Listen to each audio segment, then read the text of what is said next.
الرحمن الرحيم اللهم كن لوليك الحجة بن الحسن صلواتك عليه وعلى آبائه في هذه الساعة وفي كل ساعة وليا وحافظا وقائدا وناصرا ودليلا وعينا حتى تسكنه أرضك دوما وتمتعه فيها طويلا برحمتك يا أرحم الراحمين. اللهم عجل وقرب في فرج إمام زماننا وهب لنا رأفته ورحمته ودعاءه وخيره وجعلنا من أنصاره وأعوانه وشيته ومواليه ومحبيه.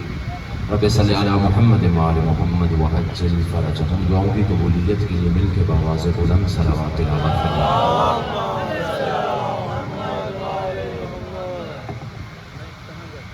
اعوذ باللہ من الشیطان الرجیم بسم اللہ الرحمن الرحیم. الحمد للہ مبدع الانوار ومولج اللیل فی النہار الذی لمحب علی غفار ولمبغضہ جبار وقہار. والصلاة والسلام والتحية والإكرام على شمس الضحى بدر الدجى صدر العلا نور الهدى سيد المرسلين وخاتم النبيين أبي القاسم محمد. والصلاة والسلام والتحية والإكرام على وصيه ووزيره وناصر دينه الإمام المظفر والشجاع الغضنفر أخي الرسول زوج البطول سيف الله المسلول قالع باب الخيبر ساقي حوض الكوثر الذي سمته أمه حيدر الامام المختار صاحب ذی الفقار مصداق قول نبی المختار لأوتین الرأیت غدا رجلا کرارا غیر فرار وقیل فی شانہ لا فتى الا علی لا سیف الا ذو الفقار وعلى آلہ الاطہار الاخیار. اما بعد فقد قال الرحمن في القرآن بسم الله الرحمن الرحيم فاذكروني اذكركم. مل کے بآواز بلند صلوات تلاوت.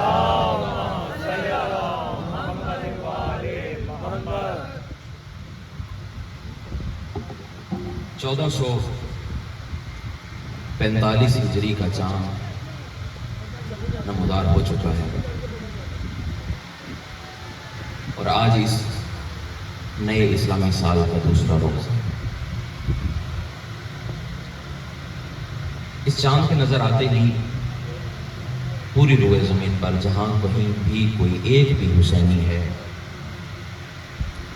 وہ مظلوم کا فرش عزا بچھا کے یا اپنے اپنے طریقے سے وہ اہل بیت کا غم منا رہا ہے، اہل بیت کا ذکر کر رہا ہے. میں نے لفظ استعمال کیا کہ جہاں کہیں بھی کوئی ایک بھی حسینی ہے.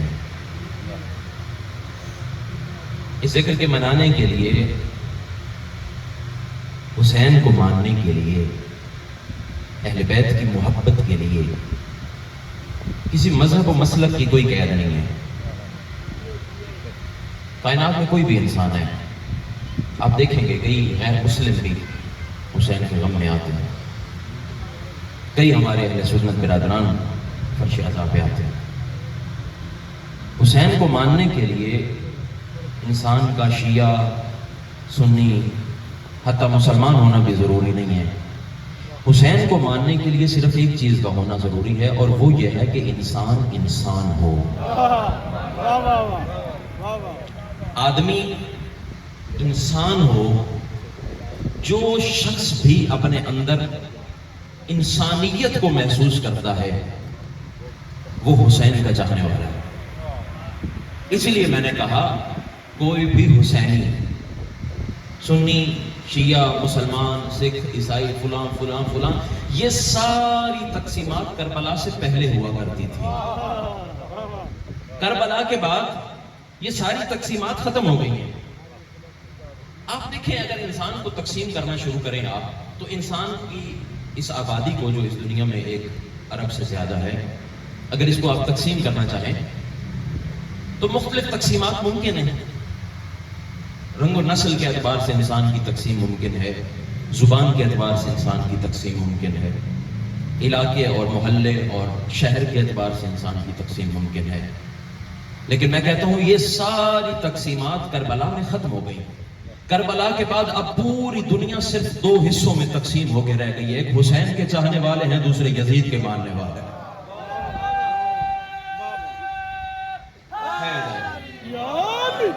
اب دنیا میں 2 ہی لوگ ملیں گے، یا آپ کو حسینی ملیں گے یا آپ کو یزیدی ملیں گے.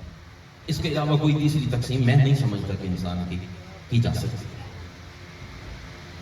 اور جو کوئی بھی حسینی ہوگا، جس کے اندر اس کا ضمیر زندہ ہوگا، وہ حسین کو مانے گا، وہ حسین کا ممنون ہوگا، وہ حسین کا شکریہ ادا کرے. وجہ یہ ہے کہ اللہ تبارک و تعالیٰ نے انسان کو فطرتاً محتاج ہدایت پیدا کی ہے. انسان ہدایت کا محتاج ہے. اب روزمرہ میں دیکھیں ہمیں کتنی چیزوں میں اپنے دوسرے بھائیوں سے، انسانوں سے ہدایت کی ضرورت پڑتی ہے. میں مثال دے دوں، اگر کوئی شخص بیمار ہوتا ہے تو وہ نہیں جانتا کہ اس نے کون سی میڈیسن لینی ہے، تو وہ طبیب کا محتاج ہوتا ہے. اگر کوئی شخص سفر کرنا چاہتا ہے تو اگر اس کے پاس گاڑی یا کوئی ٹرانسپورٹ کا انتظام نہیں ہے تو وہ بھی محتاج ہے کہ کسی کا سہارا لے، کسی ایسے شخص کا دامن پکڑے کہ جو سفر کو جانتا ہو، رستے کو جانتا ہو اور اس کو اس کی منزل تک پہنچا دے. اگر کوئی طالب علم ہے، سکول، کالج، یونیورسٹی میں جاتا ہے تو وہ بھی محتاج ہے کہ اس کا استاد اس کو پڑھائے کہ کتاب میں کس سوال کو کس طرح سے حل کرنا ہے. تو انسان فطرتاً محتاج ہدایت پیدا ہوا ہے. تو انسان کی زندگی کے 2 حصے ہیں. ایک انسان کی زندگی کا یہ حصہ ہے کہ جب وہ انسان پیدا ہوتا ہے، پیدا ہونے سے لے کے مرنے تک، اور دوسرا حصہ اس کی زندگی کا ہے مرنے سے لے کے، یعنی اس کی جب روح قبض ہوتی ہے، وہاں سے میدان محشر سے ہوتے ہوئے دروازے جنت تک. یہ 2 راستے ہیں، یہ 2 حصے ہیں انسان کی زندگی کے. ان 2 حصوں میں جیسے یہ انسان کی زندگی کے 2 حصے ہیں، اسی طرح انسان کی ان دونوں حصوں میں 2 ضرورتیں ہیں. پہلا حصہ جب انسان دنیا میں ہوتا ہے تو انسان ظاہر ہے کوئی بھی شخص ہو تو وہ چاہتا ہے میں کامیاب ہو جاؤں، اور کامیابی موقوف ہے ان 2 چیزوں کے اوپر. اگر کوئی شخص کامیاب ہونا چاہتا ہے تو دنیا میں اس کو ہدایت کی ضرورت ہوگی. کوئی ایسا ہادی ہو، کوئی ایسا رہبر ہو جو اس کو دنیا کی ضلالتوں سے نکال کے نور تک کا سفر طے کروا دے. اور آخرت میں اس کو کوئی ایسا نجات دہندہ چاہیے ہوگا کہ جو اس کا ہاتھ پکڑ کے محشر کی گرمی سے بچا کے دروازے جنت تک لے کے جائے. اب سر اٹھانا میرا جملہ سننا. انسان کی زندگی کے 2 ہی حصے ہیں اور 2 ہی ضرورتیں ہیں. پہلا حصہ ہے یہ زندگی، اور اس زندگی میں انسان محتاج ہدایت ہے. دوسرا حصہ ہے آخرت کی زندگی، اس میں انسان نجات کا محتاج ہے. تو رسول خدا صلی اللہ علیہ وآلہ وسلم نے اپنی ایک حدیث میں انسان کی ان دونوں ضرورتوں کو پورا کر دیا. رسول خدا وہ ہمارا صادق نبی کہ جس کے بارے میں قرآن کہہ رہا ہے وما ينطق عن الهوى ان هو الا وحی یوحى. میرا نبی اپنی مرضی سے نطق نہیں کرتا، وہی بولتا ہے جو وہی بولتی ہے. وہ صادق نبی یہ کہتا ہوا نظر آتا ہے لما عرج بی الى السماء رأيت عن يمين العرش مكتوبا ان الحسین مصباح الهدى وسفینۃ النجات. کہا انسان تمہاری زندگی کے 2 حصے ہیں. اس دنیاوی زندگی میں تمہیں ہدایت چاہیے، آخری زندگی میں تمہیں نجات چاہیے. اگر چاہتے ہو یہ دونوں چیزیں کسی ایک دروازے سے حاصل کرو، اور راستہ میں بتا دیتا ہوں. میں نے خدا کے عرش کے اوپر یہ جملہ لکھا ہوا دیکھا، حسین چراغ ہدایت بھی ہے، کشتی نجات بھی ہے. اب اگر نجات چاہیے پھر بھی حسین کے دروازے پہ آ جاؤ، نجات چاہیے پھر بھی حسین کے دروازے.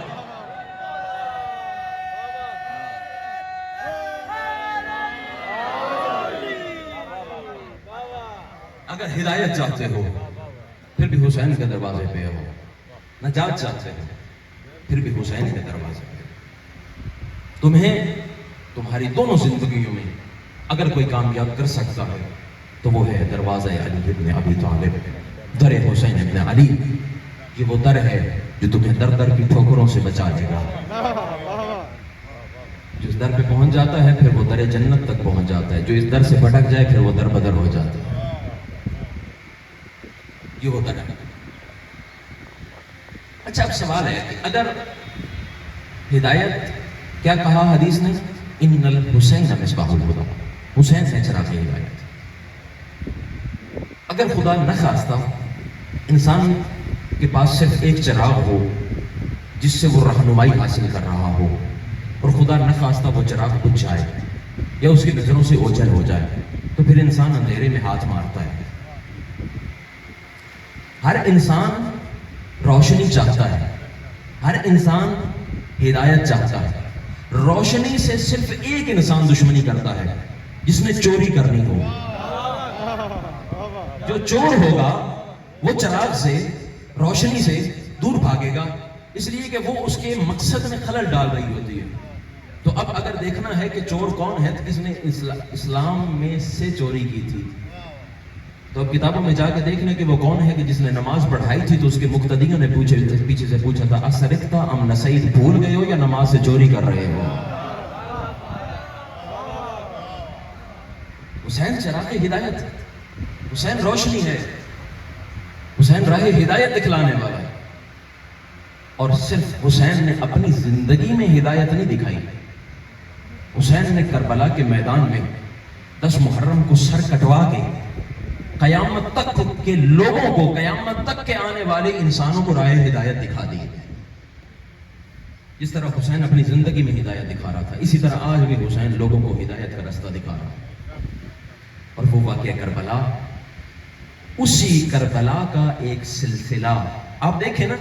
میں نے کہا نا کہ کربلا لوگوں کو ہدایت دے رہی ہے، تو کس طرح کہ آپ دیکھیں ہر سال ماہ محرم میں کتنے ایسے لوگ ہیں کہ جو گمراہیوں سے نکل کے حسین کے دروازے پہ پہنچتے ہیں، کتنے ایسے لوگ ہیں جو راہ ہدایت سے منسلک ہو جاتے ہیں، کتنے ایسے لوگ ہیں جو گمراہیوں سے نکل کے ہدایت کے راستے پہ پہنچ جاتے ہیں۔ یہ کربلا کا صدقہ ہے، یہ کربلا کا اعجاز ہے، یہ کربلا نے زمانے کو بتایا۔ اور پھر کربلا کے بعد ہماری یہ فرش عزا، ہماری یہ عزاداری، یہ اسی کربلا کا تسلسل ہے۔ جس طرح حسین نے زندگی میں لوگوں کو راہ ہدایت دکھائی، قیامت تک کربلا لوگوں کو راہ ہدایت دکھائے گی۔ جس طرح کربلا لوگوں کو ہدایت کی طرف رہنمائی کرتی ہے، اسی طرح یہ عزاداری بھی لوگوں کو ہدایت کی رہنمائی کرتی ہے۔ اس عزاداری سے وہ سب کچھ ملتا ہے۔ یہ فرش عزا، یہ ممبر حسینی، یہ وہ ممبر ہے کہ جو خدا کا شکر کیا کرو، اس نعمت پہ خدا کا شکر ادا کیا کرو کہ اللہ نے تمہیں اس ایک ممبر کے ذریعے سے پورا مدرسہ عطا فرما دیا۔ یہ وہ ممبر ہے کہ یہاں سے تمہیں سب کچھ ملے گا، خدا کا ذکر بھی ملے گا، رسول کی نعت بھی ملے گی، اہل بیت کے فضائل بھی ملیں گے، عقیدے کا درس بھی ملے گا، فقہ کا درس بھی ملے گا، اخلاقیات بھی سننے کو ملے گی، اہل بیت کی سیرت بھی سننے کو ملے گی۔ یہ کس کا صدقہ ہے؟ عزاداری کا صدقہ۔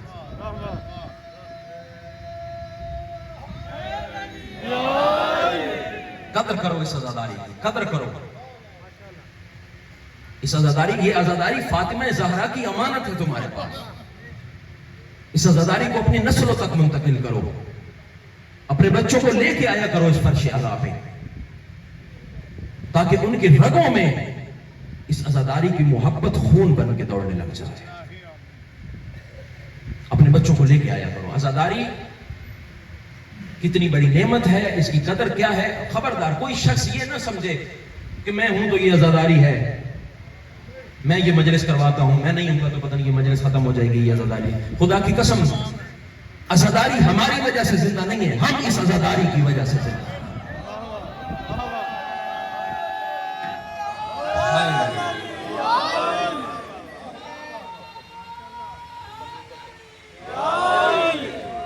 دوسرا جملہ کہہ رہا ہوں، عزاداری کو ہماری ضرورت نہیں ہے، ہمیں اس عزاداری کی ضرورت ہے۔ اس لیے کہ اگر یہ کربلا نہ ہوتی، اگر یہ عزاداری نہ ہوتی، خدا کی قسم میں پوری ذمہ داری سے یہ جملہ کہہ رہا ہوں، اگر یہ عزاداری حسین نہ ہوتی تو لوگ غدیر کی طرح کربلا کو بھول چکے ہوتے اور یزید کسی معتبر صحابی کا روپ اختیار کر چکا ہوتا۔ یہ عزاداری حسین ہے کہ جس نے قیامت تک کے لوگوں کو بتا دیا ہے کہ قیامت تک جب کبھی بھی کسی صداقت کا نام آئے گا، امانت کا نام آئے گا، دیانت کا نام آئے گا، اسلام کا نام آئے گا، تو پہلا نام جو روشن ہو کے تختی دل پہ ابھرے گا وہ نام حسین ابن علی ہے۔ اور جب کہیں بھی خیانت کا نام آئے گا، بددیانتی کا نام آئے گا، گناہ کا نام آئے گا، غلاظت کا نام آئے گا، نجاست کا نام آئے گا، تو پہلا نام انسان کے ذہن پہ جو ابھرے گا وہ نام یزید ہے۔ اسی لیے تو کسی شاعر نے کہا تھا، حد یزید گالی سے بدتر بنا دیا.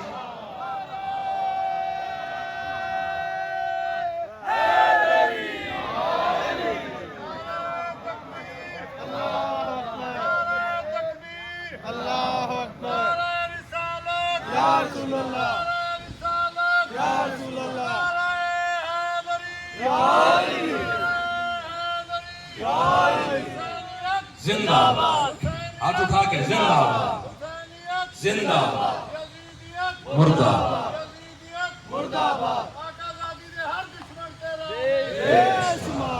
پر محمد و آل محمد صلوات. اگر یہ عزاداری نہ ہوتی، لوگ کربلا اسی لیے امام رضا علیہ السلام سے کسی شخص نے پوچھا نا، مولا آپ عزاداری کا اتنا اہتمام کیوں کرتے ہیں؟ آپ فرش عذاب بھی جاتی ہیں، اگر محرم کا چاند نظر آتا ہے، آپ ادھر آپ کے گھر میں فرش عذاب بھی جاتی ہے، آپ پڑھنے والوں کو، مرثیہ خانوں کو، ثنا خانوں کو بلاتے ہیں اور حسین کا ذکر کرواتے ہیں. مولا کربلا پہ اتنی محنت کیوں کر رہے ہیں؟ کہا اس لیے کہ اگر ہم کربلا نہ منائیں، جس طرح تم غدیر کو بھول گئے اسی طرح تم کربلا کو بھول جاؤ گے. اگر عزاداری حسین نہ ہوتی، یہ بہت بڑا جملہ ہے، اگر عزاداری حسین نہ ہوتی، یزید کسی موت پر صحابی کا روپ اختیار کر چکا ہوتا. آپ نے نہیں دیکھا یہ پچھلے کچھ چند سالوں سے کچھ یزیدی ٹولے یزید رضی اللہ کا نعرہ لگانا شروع کر دیا. میں کہتا ہوں چلو اچھا ہوا تم نے یزید کو رضی اللہ کہہ کے ہمیں یہ سمجھا دیا تمہارے نزدیک رضی اللہ کا معیار یزید ہے.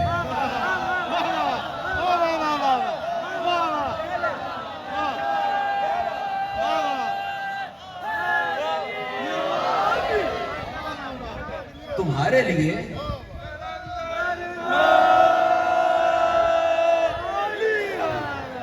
تمہارے نزدیک رضی اللہ کا صرف اتنا احترام ہے کہ تم یزید کیسے کو رضی اللہ کہہ رہے ہو.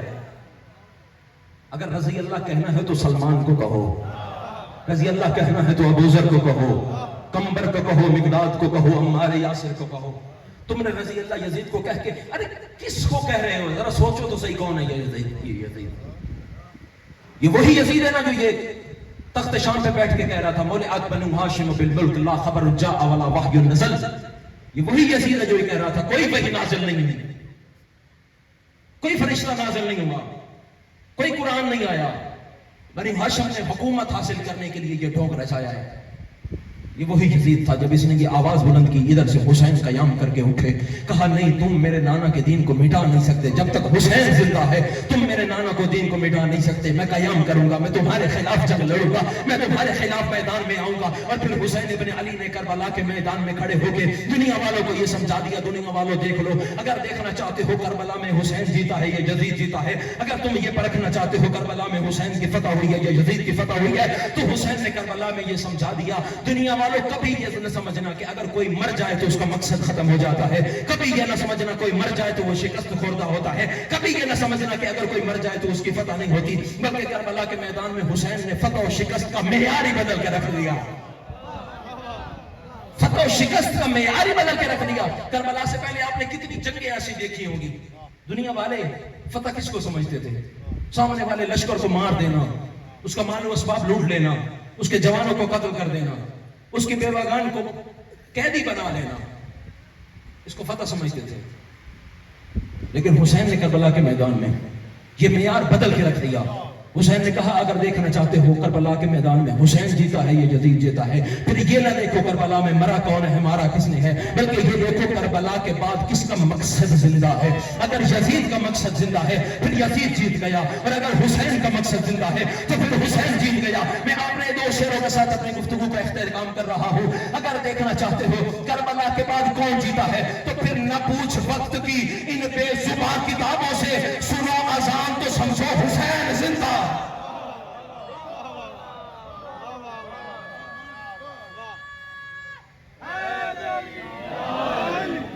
سنو اذان تو سمجھو حسین زندہ ہے. حسین نے کہا میں اپنے نانا کے دین کو مٹنے نہیں دوں گا، اگرچہ مجھے اس دین کی حفاظت کے لیے عباس جیسے بھائی کے بازو قلم کروانے پڑے.